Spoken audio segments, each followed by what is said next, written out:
আজকের ভিডিওতে আমরা পাস্ট ইনডিফিনাইটের অ্যাকশন সম্বন্ধে জানব। গত ভিডিওগুলিতে আমি টাইম এবং টেন্স এ সম্পর্কে বিস্তারিত আলোচনা করেছি। প্রত্যেকে সেই ভিডিওগুলি অবশ্যই দেখে নেবে। আমাদের শেষ ভিডিওতে আমি আলোচনা করেছিলাম যে কিভাবে অতীতের একটি অবস্থার কথা বর্ণনা করা যায়, যে জিনিসটা কেমন ছিল বা সেই পরিস্থিতিটা কেমন ছিল। আজ শিখব যে অতীতে ঘটে যাওয়া কোনো একটি কাজ, অর্থাৎ কোনো একটি অ্যাকশন, তার কথা যদি আজ আমি বলতে চাই তাহলে সেটিকে কিভাবে বলবো। ইনডিফিনাইট কথাটির অর্থ অলরেডি আমি ব্যাখ্যা করেছি। যদি তোমাদের সেটি মনে থাকে অবশ্যই কমেন্ট করে তোমরা প্রত্যেকে জানাও ইনডিফিনাইট কথাটির অর্থ কি। আজকে পাস্ট ইনডিফিনাইটের অ্যাকশন শেখার আগে আমি তোমাদের একটি গল্প বলবো। গল্পের শুরুতে দেখতে পাচ্ছি একটি ফুটফুটে মেয়ে ও তার মা রয়েছে। ত্রিনা হলো এই ছোট্ট মেয়েটি। সে আজকে কিছুতেই ঘুমাতে চাইছে না। কেন চাইছে না? কারণ সে তার মায়ের কাছে আবদার করছে, মা আমাকে একটি গল্প বলো, তাহলে আমি ঘুমাবো। তো তার মা তাকে একটি গল্প বলতে শুরু করলো। তিনি বললেন, অনেক দিন আগে একটা রাজ্য ছিল। তাহলে আমরা দেখতে পাচ্ছি যে এই যে রাজ্য, অর্থাৎ কোনো একজন রাজা সেখানে রাজত্ব করত। সেই রাজ্যটি একটি অবস্থার কথা বর্ণনা করছে।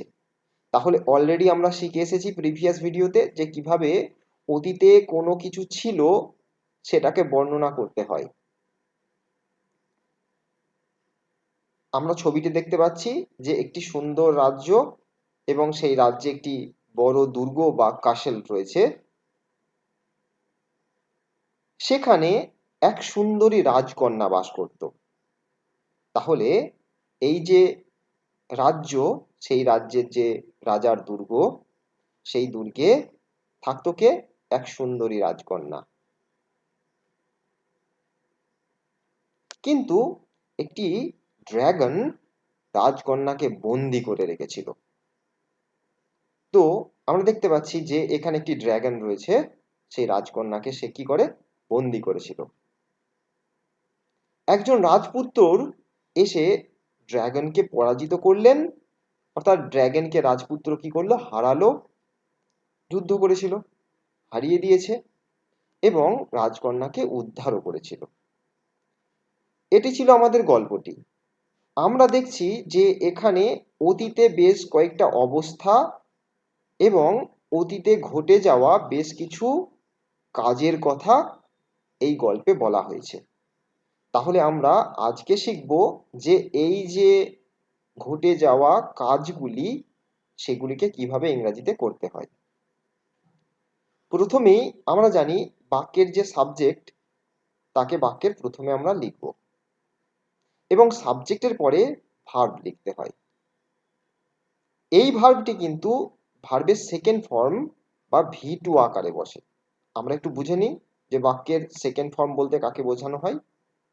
একটি ভার্বকে আমরা মূলত তিনটে ভাগে ভেঙেছি, এছাড়াও অনেক ভাগ রয়েছে। আপাতত প্রথম ভাগ, অর্থাৎ এরকে আমরা বলবো V1, দ্বিতীয় ভাগ এটিকে বলবো আমরা V2 এবং তৃতীয় ভাগ এই অংশটিকে বলবো আমরা V3। তাহলে V1 এ কি রয়েছে? দেখতে পাচ্ছি একটা ভার্ব রয়েছে গো। গো মানে যাওয়া, কোথাও যাওয়া বোঝালে আমরা গো ইউজ করি। এই গো ভার্বের V2 বা সেকেন্ড ফর্ম কি? ওয়েন্ট।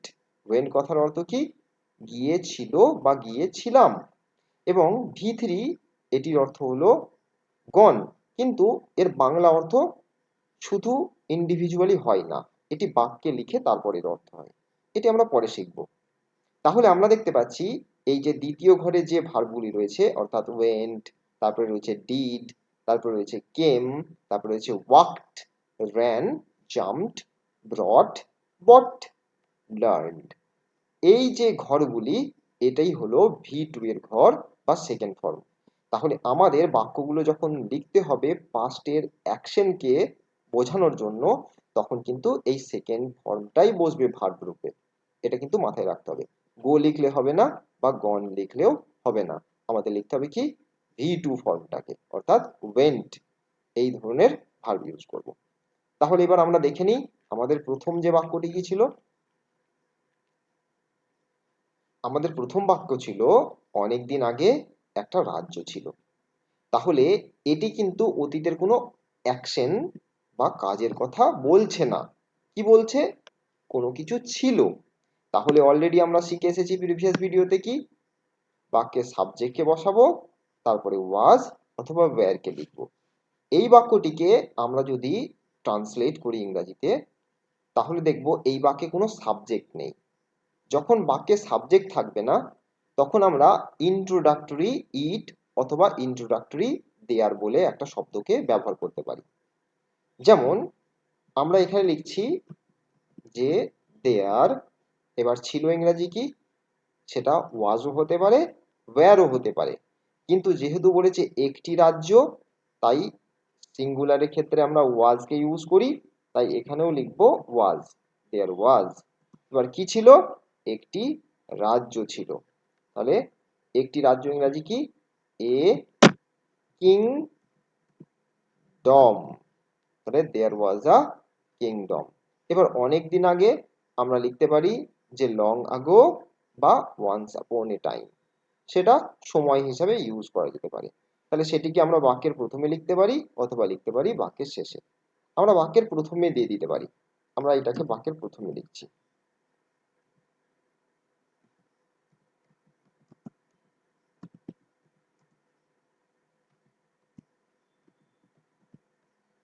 তাহলে আমাদের বাক্যটি কি হলো? ওয়ান্স আপন এ টাইম দেয়ার ওয়াজ আ কিংডম। পরের বাক্যটি আসি, সেখানে এক সুন্দরী রাজকন্যা বাস করত। এবার কিন্তু আমরা একটি অ্যাকশনকে দেখতে পাচ্ছি, অর্থাৎ বসবাস করা। এখানে বাক্যের সাবজেক্ট কোনটি? বাক্যের সাবজেক্ট হচ্ছে এক সুন্দরী রাজকন্যা, এটি হলো বাক্যের সাবজেক্ট। ভার্ব কোনটা? সেটা হচ্ছে বাস করত, অর্থাৎ বসবাস করত, এটি হলো ভার্ব। কিন্তু মনে রাখতে হবে এই ভার্বটি অতীতের কথা বোঝাচ্ছে, তার মানে সেই রাজকন্যা কিন্তু আর নেই, সে তো মারা গেছে, হয়তো বহুদিন আগেকার কথা, এখন সে বুড়ি হয়ে গেছে, দিয়ে তার মৃত্যু হয়ে গেছে। তো বহুদিন আগে যে রাজকন্যা বসবাস করত তার কথা আজ আমরা শিখছি বা জানছি। তাহলে এই বাক্যটিকে আমরা কিভাবে লিখব? এই বাক্যটিকে আমরা লিখব, যেহেতু এখানে বলছে সেখানে, তাহলে আমরা দেয়ার শব্দটাকে লিখে দিতে পারি, দেয়ার। এবার কি? একটি রাজকন্যা। রাজকন্যা ইংরাজি কি?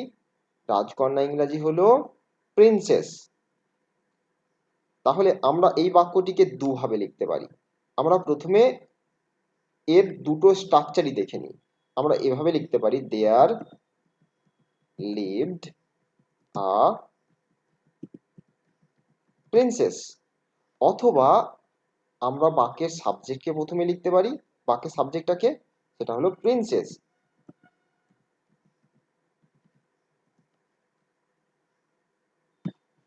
প্রিন্সেস, আমাদের বাক্যের সাবজেক্ট বসে গেল কিন্তু। এবার আমরা V2 লিখব। বসবাস করা ইংরাজি লিভ, তার V2 কি? তার V2 হচ্ছে লিভড, LIVED, লিভড। এবার কোথায়? সেখানে বাস করতো।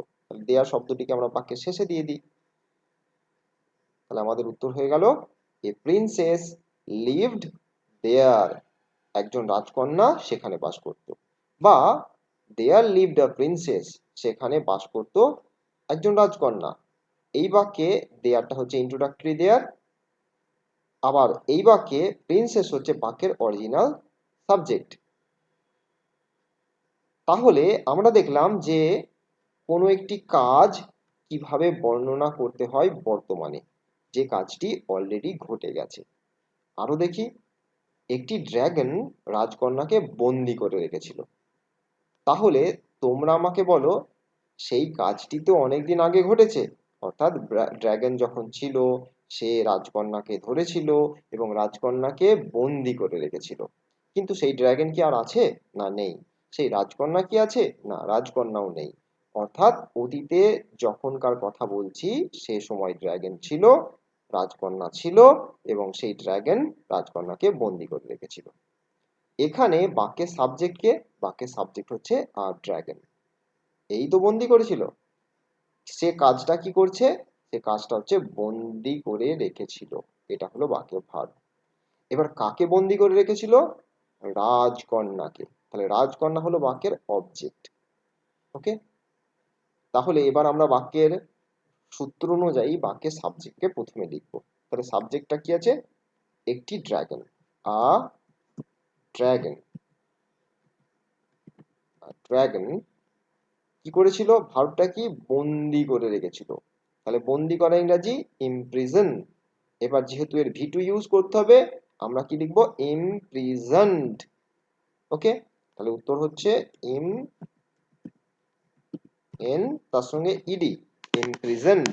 এই যে লাস্টে ইডি যোগ করে দিলাম না, এই ইডিটাই হচ্ছে ভি টু কে বোঝানো হয়। ওকে, তাহলে এ ড্রাগন ইমপ্রিজনড কাকে? কাকে? সেটা হলো রাজকন্যাকে। দা প্রিন্সেস।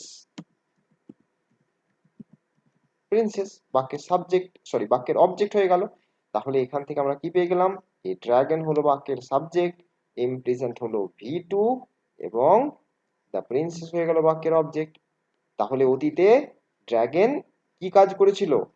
তোমরা অবশ্যই বলতে পারবে যে ড্রাগন রাজকন্যাকে বন্দি করার কাজটা করেছিল।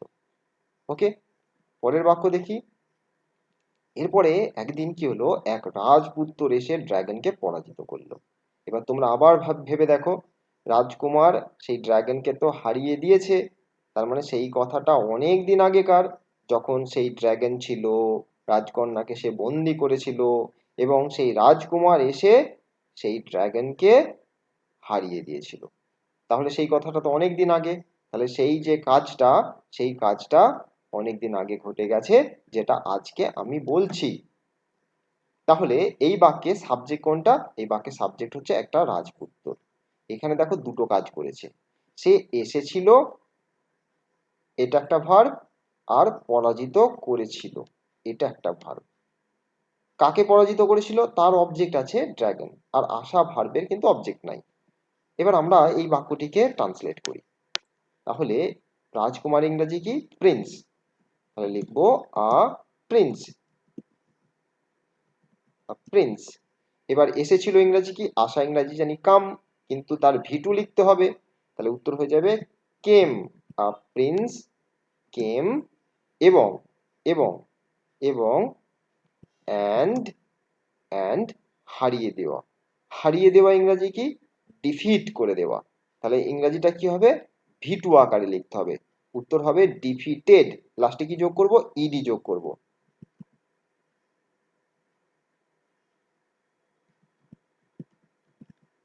ডিফিটেড। কাকে হারিয়ে দিয়েছিল? উত্তর হচ্ছে the dragon. The the dragon. The Prince came and defeated the dragon. তাহলে এই বাক্যে আমরা কি পেলাম? বাক্যে প্রিন্স হলো বাক্যের সাবজেক্ট, আমাদের প্রিন্স হলো বাক্যের সাবজেক্ট, কেম হলো একটি ভি2, আর ডিফিটেড হলো অপর ভি2। তোমরা দেখো, খেয়াল করো, এখানে এই রাজকুমার দুটো কাজ করেছে। সে এসেছে, আসা একটি কাজ, এবং ড্রাগনকে হারিয়েছে, অপর একটি কাজ করেছে। তাহলে এই দুটো কাজকে আমরা বর্তমানে বলছি, যেটা হচ্ছে অতীতের অ্যাকশন। এর পরের বাক্যটা কি? রাজকন্যাকে উদ্ধার করেছিল। তাহলে এই দেখো, উদ্ধার করা কাজটা, উদ্ধার করাও কিন্তু একটি কাজ। এই কাজটা কিন্তু হয়ে গেছে। যখন ড্রাগনকে হারালো, তারপরে ড্রাগনের কবজা থেকে বা হাত থেকে সে রাজকুমারীকে উদ্ধার করে নিয়ে এলো। চলো এটাকে আমরা ইংরেজিতে ট্রান্সলেট করি। তার আগে আমরা দেখে নিই বাক্যের সাবজেক্ট কোনটা। বাক্যের সাবজেক্ট কিন্তু রাজকুমার, ঠিক আছে, যেটা এখানে লেখা নেই। এটাও তোমরা বুঝে নেবে যে এখানে রাজকুমার আছে। এরপরে কি দিয়ে আছে? উদ্ধার করেছিল, এটি হলো ভার্ব। কাকে উদ্ধার করেছিল? রাজকন্যাকে। এটা হলো বাক্যের অবজেক্ট। সাবজেক্ট দেখো লেখা নেই, তাহলে আমরা কিন্তু এটা ভেবে নেব যে ওখানে সাবজেক্টটা আছে, যে ওই রাজকুমার। তাহলে রাজকুমার ইংরেজি কি? The Prince. তোমরা একটা জিনিস খেয়াল করো, আমি এখানে কিন্তু লিখেছি এ প্রিন্স, কিন্তু এখানে লিখলাম কেন দা প্রিন্স? আমরা জানি যে যখন প্রথম কোনো নাউনের ব্যাপারে আমরা কথা বলি তখন আর্টিকেল এ কে লিখতে হয়। কিন্তু অলরেডি তোমরা কি চেনো না যে এই রাজকুমারের কথাই আমি এখানে বলছি, অর্থাৎ যে রাজকুমার ড্রাগনকে হারিয়েছিল সেই রাজকুমারই আমাদের রাজকুমারীকে উদ্ধার করেছিল। যেহেতু দ্বিতীয় যে এখন রাজকুমারের কথা বলছি তার কথা আগের লাইনে আমি বলে এসেছি, তাই আমরা কিন্তু আর এখানে এ লিখলাম না, আমি কি লিখলাম? দা প্রিন্স। ওকে, এবার উদ্ধার করা ইংরাজি কি? উদ্ধার করা ইংরাজি হয় সেভ হবে, না হলে হবে রেস্কিউড।